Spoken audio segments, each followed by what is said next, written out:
As you can see, the place is a terrible mess, which can only mean one thing.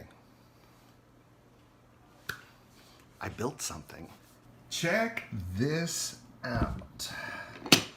Now, if you have watched any of the previous videos where I went to New Mexico, like a month ago or something like that, you know that I made a car survival kit out of one of these. And I told you about this wonderful, magical, mystical truck stop in Texas called Buc-ee's, where everything's wonderful and you can get 100 different kinds of sodas from their soda fountain, and it's the size of a mall, and yada yada yada. Anyway, I told you about how I got this plastic ammo case for like $6, right? Well, I went back to Buc-ee's and I got some more. I also said in my New Mexico trip that I had gotten into APRS, which I showed you a little bit of APRS stuff that I did with my little Baofeng HT, little walkie-talkie, and an APRS cable, and that's basically it. You know, that's and a little cheap Droid phone that I bought that has the APRS software on it, or the app. So anyway, I did that, and then of course, being me, I decided I need to put this in a case because cases are cool. So I built this little thing right here, and you'll notice that it is not quite done, and it's not quite as refined as the big orange box. And if you haven't seen my big orange box videos, go to my channel, watch the big orange box build video, and you'll go, oh cool, yeah, that's really sweet. But this is different. This is strictly for APRS, and like I said, it's not quite finished. It's done enough to do a video. So anyway, I'm going to show you all around this thing, and unlike with the big orange box initial video, yes, I'm going to show you my terrible wiring job inside. You'll notice nothing's labeled yet. Let's start up here.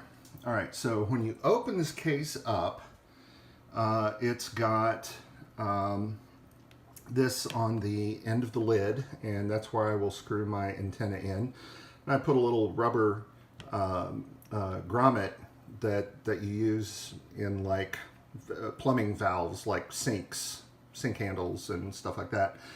And I did a little work on it with an X-Acto knife to get it to be the right shape, and put that right there. So that's really cool. Also glued it in with a little bit of hot glue, and you can see, yeah, that's a mess right there. Maybe I'll clean it up, maybe I won't. I don't know. This isn't really intended to be, you know, a super slick thing that I made here. All right, then the cable I've got routed down through here, and at first I had used hot glue to try and keep the cable in place to go down underneath the control panel, but it wasn't strong enough, so I ended up just using, well, that's out of focus, there we go, cable ties.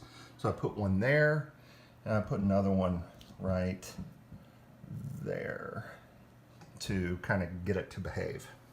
All right, you'll also see I used a little bit of paracord to hold the lid slightly past vertical so it would stay up.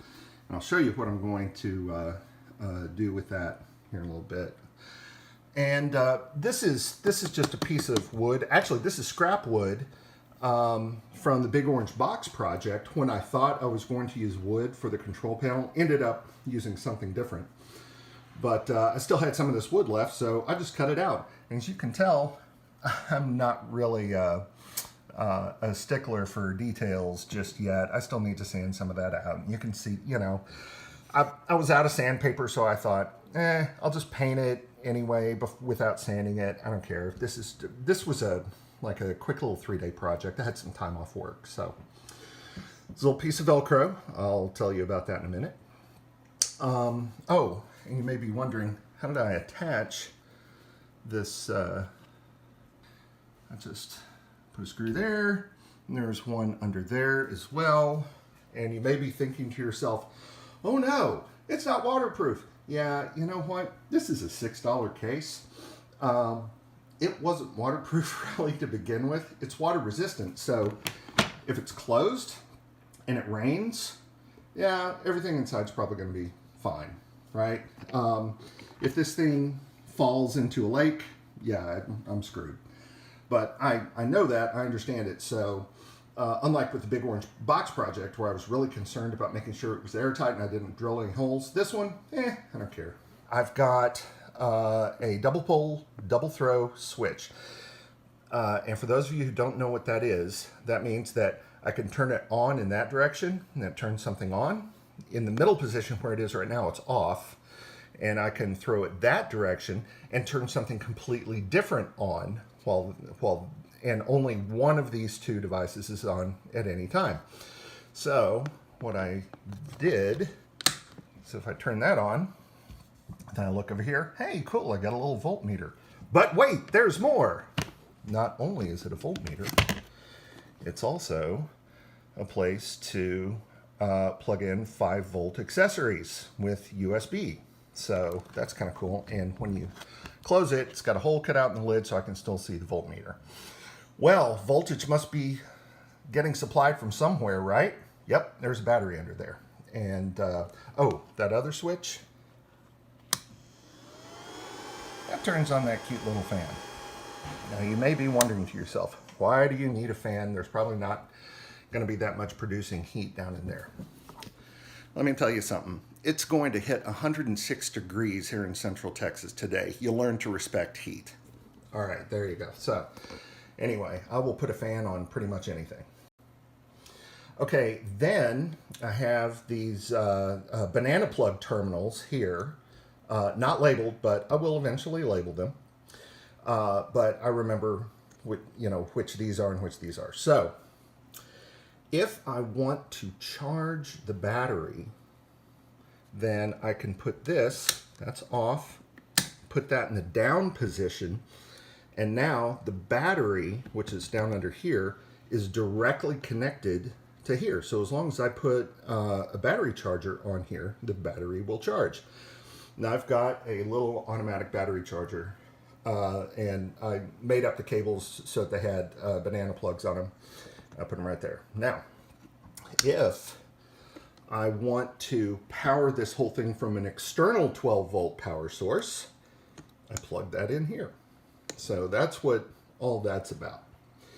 And then finally, before I bring out the equipment to show you, here is Velcro. The back of my little handheld radio also has Velcro on it, and it'll stick right there.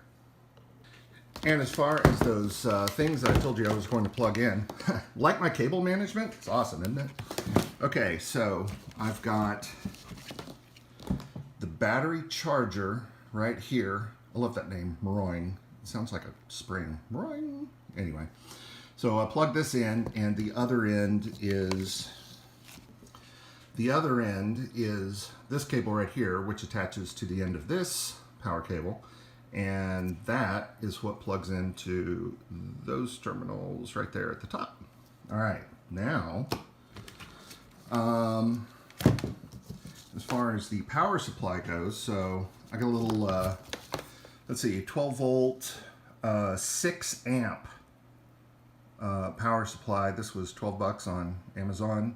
They got 4.5 stars out of 5, so I figured for a cheap little project like that, not bad. I mean, if I lose this thing or some piece of equipment bites the dust, it's not really a super big deal. I did not sink a bunch of money into this, which is why I think this might be a great project for anybody who wants to get into APRS, or even if you're not into APRS, you just want to generally build a Go box. Maybe start with something little, something affordable. You know, hopefully you get some ideas from this. Anyway. So there's power supply. Here's the end of the power supply. Okay, but that's not going to plug into that. No, but this will.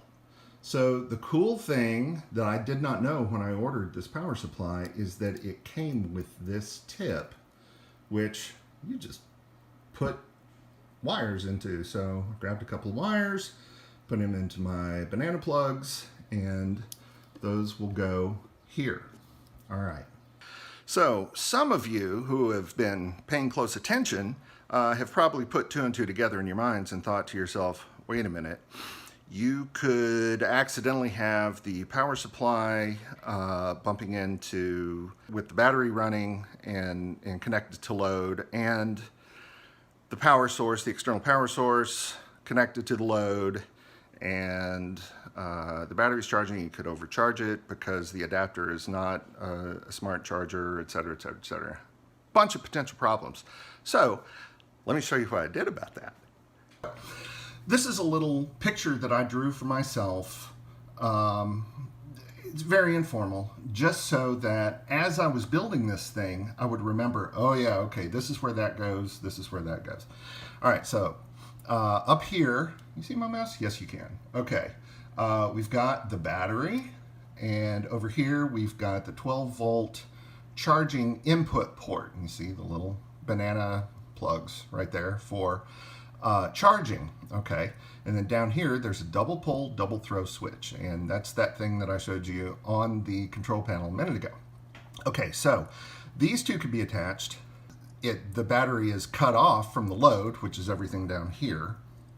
Or if I switch it to supply to the load, then everything will go down through here and down to load. And this is all the equipment. This is the Droid phone, the radio, the voltmeter, USB outlet, which actually the Droid would be powered.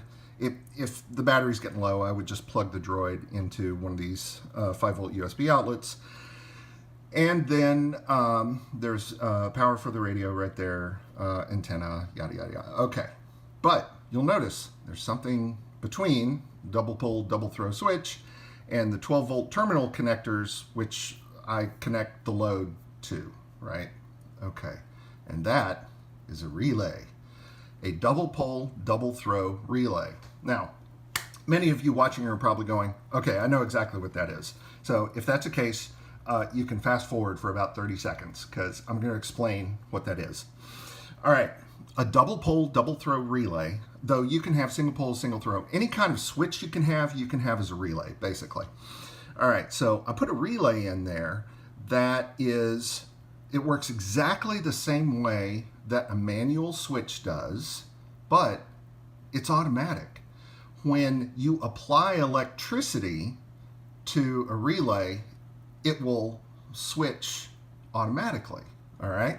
So what I did was I set this relay up so that if I plug an external power source into the banana plug ports here, it will energize the relay and it will cut off, it will isolate the battery and the charging and all this stuff instantly, okay?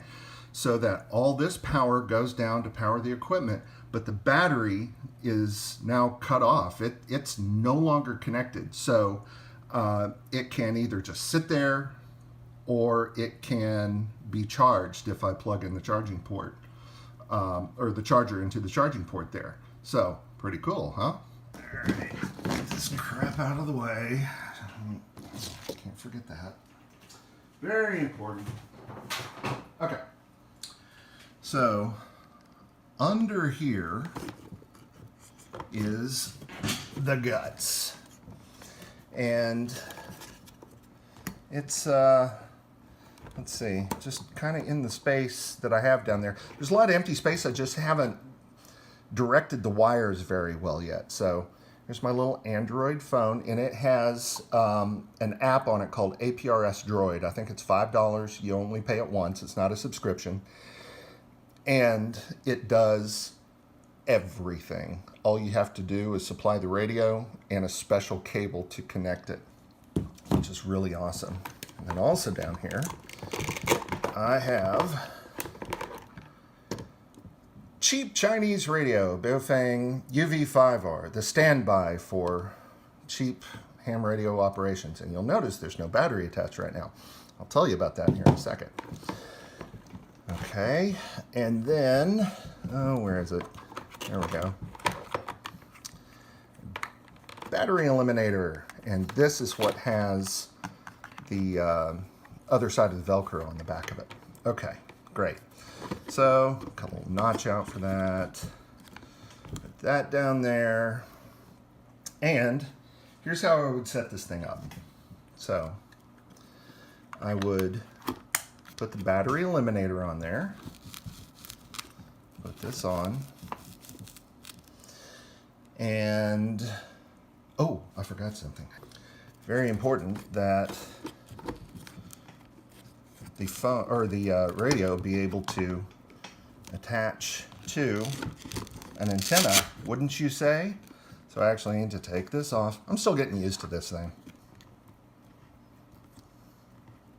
And voila, the radio is now attached. So now I can apply power, and we're just going to use the battery for now. And turn this on. Panel mode. There we go. Okay, so I've got power. Look, the fan works and everything. Don't need it right now, I'm inside. What's next? APRS cable and the Droid. This plugs in here. There we go.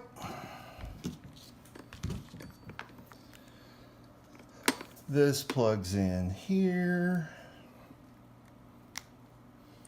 Turn the phone on.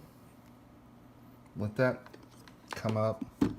By the way, this is a TCL Android phone that I got for $25 through Amazon or eBay. I forget, but I think they refer to it as the A1 model. And I got the track phone version, though I didn't activate it because I never intend to use this thing as a phone. I simply needed to be able to connect to my Wi-Fi in my house so I could download the apps, and that's pretty much it. Okay, got that going now. Wait a minute, you don't need to see my code. Well, we're about 4 minutes into updating whatever that icon is. I thought this was going to be a quick video. Okay, finally, as you can see, you know exactly the date and time that I'm filming this, so there you go. All right, APRS Droid. Oops, that's the right, son of a... As I was saying, APRS Droid. And, oh, okay, there's a log of other stuff that I did earlier. So, anyway, if you want to know how to use APRS Droid, I learned from other videos on YouTube. Just type in APRS Droid in the search terms in YouTube, and there are a bajillion different videos that could teach you way better than I could, or better than I'm willing to anyway. Let's be honest. The question is, where does the phone go? Well, I wanted it to go there, and you'll notice I even put Velcro on the back of it, but I put Velcro, I tried to get it to stick to right there and kind of right there, and that's just not enough surface area. So I'm thinking I may get a couple of wooden blocks that are the correct depth to go in there and there and glue them to the inside of the lid there, and then put the Velcro over that so that I can mount the phone there. Whoop! There we go. Mount the phone there. But I just haven't done it yet. That's probably what I'll end up doing. And for the antenna, I've just got a good old Nagoya NA771. I think these are $10 or maybe even less these days on AliExpress or Amazon or anything like that. So, yeah, there you go. So, that's the setup. Oh yeah, I told you I'd show you inside, didn't I? Oh, crap. Okay, first I'm gonna turn that thing off. Take the radio off, take the... I'm doing the one-hand YouTube demo thing. There we go. Okay, take the radio off. Inside, we have the battery right there. And that is a 12-volt, 5 amp-hour battery. Not a lot of amp hours there. But, you know, I'm using a 5-watt radio, and that's when it's transmitting. It's using a lot less than that when it's receiving. And actually, if you've ever read any reviews or any tests of the UV5R, it's probably not even using 5 watts when it's transmitting. First, I'm going to show you underneath the control panel. So there you can see the fan switch. Nothing special about it. This is the double pole, double throw switch. And by the way, in the comments, if you want a video on how those things work, let me know. Because I learned from YouTube, but the video, I had to watch like several videos because they weren't real clear. And I'm using a double pole, double throw switch in a way that's backwards for most people. I'm using mine to select between 2 power sources instead of 2 different loads. So if you guys want me to make a video about that, I certainly can. It'll be a lot shorter than this one. There are my banana terminals. There's the fan. There's the, see, that's my level of workmanship right there. I mean, come on. I think I took about 2 minutes to make that hole. I was in a hurry. And then down in here, here's where we're going to need the flashlight for me to get some crap out of the way. That thing right there is the relay. Now, it is a cube. Let's see if I can do this a little better. Okay, that's the relay. So you can see it's got this clear cube sitting on top of this black set of terminals. You see it's kind of like a stair step. So there are 2 terminals on the first stair step and 2 terminals on the second stair step. And it's the same on the opposite side as well.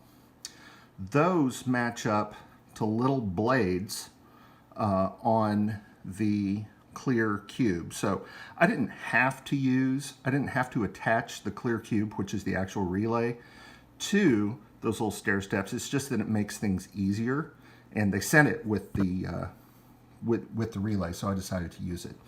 Put a little Velcro on the bottom of that. I already pulled it up just so that you could see it a little bit better.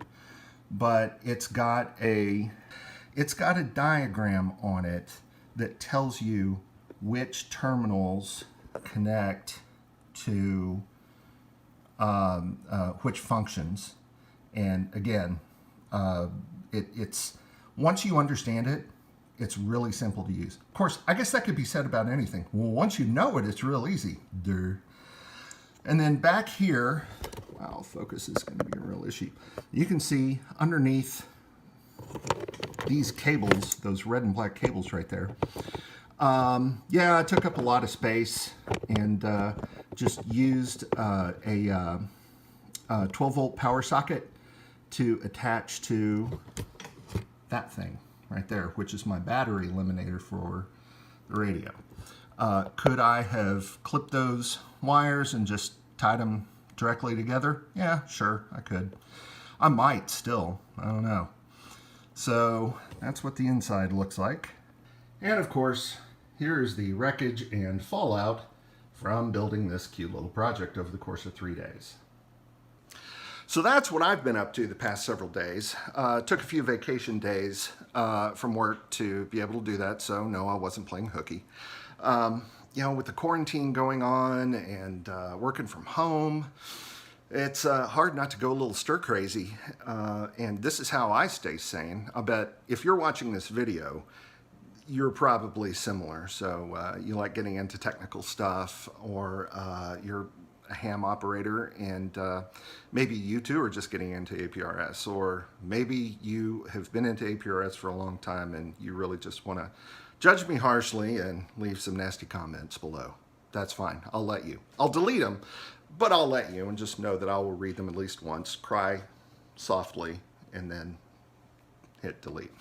Anyway, so if you like this video, please hit like, and if you haven't subscribed yet, hit subscribe, and if you want to know whenever I come up with new videos, hit the little bell icon as well.